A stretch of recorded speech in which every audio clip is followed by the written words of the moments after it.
ദൈവത്തിൻ്റെ അതിപരിശുദ്ധമായ നാമം വാഴ്ത്തപ്പെടുമാറാകട്ടെ. ഇന്നത്തെ ചിന്തയ്ക്ക് ആധാരമായ 2 യോഹന്നാൻ 9 വായിക്കുന്നു. ക്രിസ്തുവിൻ്റെ ഉപദേശത്തിൽ നിലനിൽക്കാതെ അതിര് കടന്നു പോകുന്ന ഒരുത്തനും ദൈവമില്ല. ഉപദേശത്തിൽ നിലനിൽക്കുന്നവനോ പിതാവും പുത്രനുമുണ്ട്. ക്രിസ്തുയേശുവിൽ ഏവർക്കും സ്നേഹവന്ദനം. ദൈവപുത്രനായ യേശു ക്രിസ്തു ജഡത്തിൽ വെളിപ്പെട്ടു എന്ന സത്യം അംഗീകരിക്കാത്ത വ്യക്തിക്ക് ദൈവവുമായി യാതൊരു ബന്ധവുമില്ല. യേശുക്രിസ്തുവിനെ ജഡത്തിൽ വന്നവനെന്ന് സ്വീകരിക്കാത്ത വഞ്ചകന്മാർ പലരും ലോകത്തിലേക്ക് പുറപ്പെട്ടിരിക്കുന്നു എന്നും വഞ്ചകനും എതിർ ക്രിസ്തുവും ഇങ്ങനെയുള്ളവനാകുന്നു എന്നും യോഹന്നാൻ അപ്പോസ്തലൻ മുന്നറിയിപ്പ് നൽകുന്നു. ക്രിസ്തുവിനെ കുറിച്ചുള്ള ഉപദേശത്തിലും ക്രിസ്തു പഠിപ്പിച്ച ഉപദേശത്തിലും നിലനിൽക്കുന്നവന് പിതാവും പുത്രനുമുണ്ട്.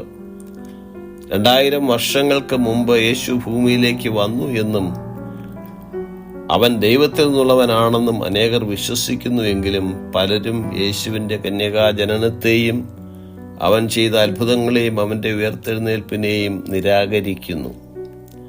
ദുരുപദേശക്കാരെ ഭവനങ്ങളിൽ സ്വീകരിക്കുകയോ അവരോട് കുശലം പറയുകയോ അരുത്.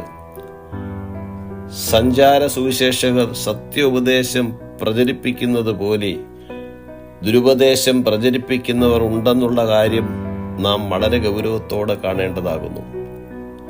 അതിഥി സൽക്കാരം ക്രിസ്തീയ പഠിപ്പിക്കലിന് ഭാഗമായതിനാൽ അത് ദുരുപയോഗം ചെയ്ത് അനേകർ ഭവനങ്ങളിലും സഭകളിലും നുഴഞ്ഞു കയറി ദുരുപദേശം പ്രചരിപ്പിക്കുന്നു.